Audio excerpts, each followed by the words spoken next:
Welcome to the TrustTemenos Leadership Nuggets. I'm talking to Scott today, and I'm always happy to talk to you. Well, I'm always happy to talk to you, Olaf, and we have wonderful conversations.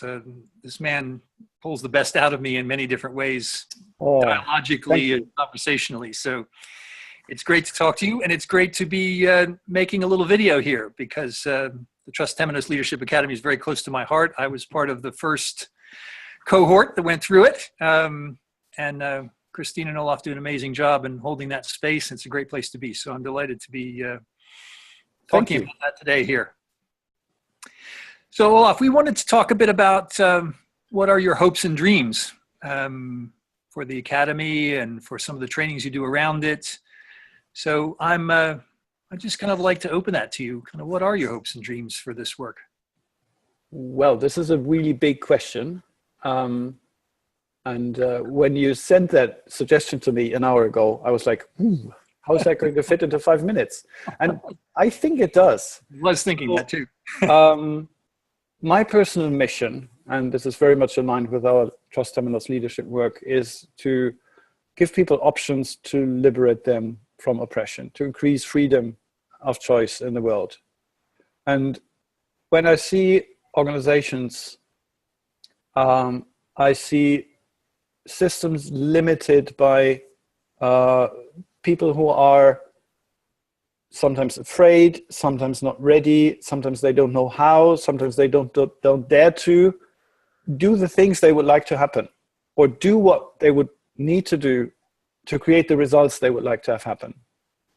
And one way to look at leadership is to create a space where great stuff can happen. I love that. Don't forget that one. And the space that I can create is limited by my limitations, by how I limit my inner thinking. One way I phrased it earlier was it's anything that makes my inner child freak out is not going to happen in my space. So anything I'm not okay with, anything that I don't understand, anything that I don't like, anything that I don't want, is something that I need to allow to happen in my space if I want diversity, if I want something that I couldn't create on my own.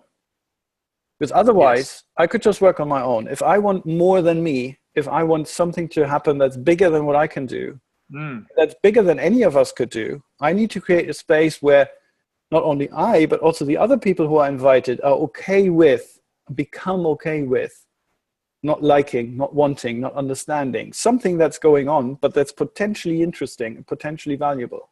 I think that kind of leadership, that it's more than tolerance, it's respect and it's appreciation of difference. It's creating a space where everything that comes, everyone that comes is respected no matter what.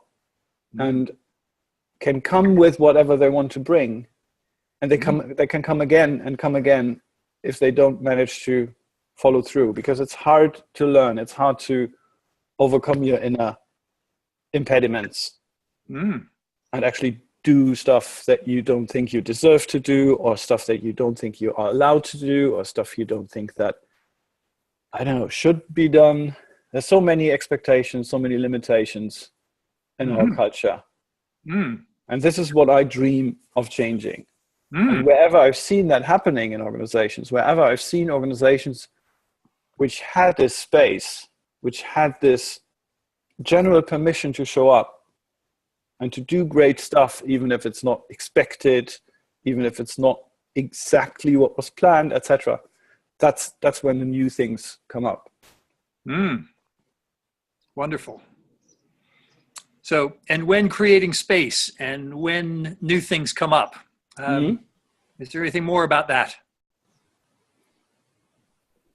Yeah, I think it's economically needed. I think it's needed that these things actually get done, that these things get out, that these things get into the products, into the service that we deliver as an organization. Because these new things are what makes us unique. They are what makes our customers interested.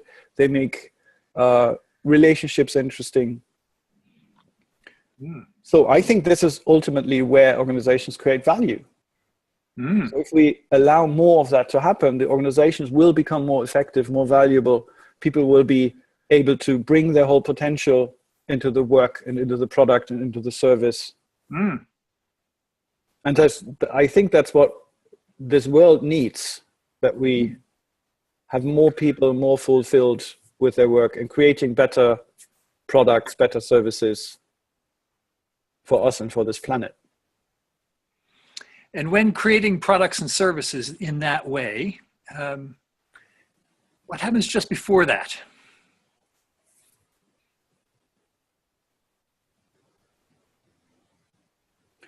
I think we need people with an understanding of how things grow and how within a context you set an intention, and with that intention and alignment around that intention, people work together to make something happen.